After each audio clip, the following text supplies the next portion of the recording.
Dear student अस्सलाम वालेकुम। जैसा कि आज हमारा टॉपिक है थर्मोकेमिस्ट्री। ये वीडियो का सेकंड पार्ट है। हमने पहले पार्ट में एंडोथर्मिक और एक्सोथर्मिक रिएक्शन को डिफाइन किया था। इसमें थर्मोकेमिस्ट्री में कुछ शॉर्ट टर्म्स यूज़ होते हैं, उनके ऊपर डिस्कस करेंगे। जैसा कि डेल्टा एच है। डेल्टा का मतलब है चेंज, एच का मतलब है heat, means change in heat energy. Delta H का वैल्यू अगर नेगेटिव होगा तो समझें कि वो एक्सोथर्मिक रिएक्शन है। डेल्टा एच का वैल्यू अगर पॉजिटिव है तो समझें कि वो एंडोथर्मिक रिएक्शन है।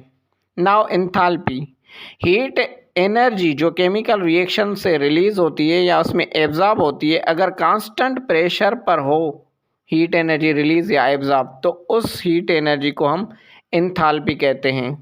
नाउ हीट ऑफ न्यूट्रलाइजेशन, वो हीट एनर्जी जो न्यूट्रलाइजेशन रिएक्शन में से रिलीज हो तो उसको हम न्यूट्रलाइजेशन हीट एनर्जी कहते हैं या हीट ऑफ न्यूट्रलाइजेशन कहते हैं।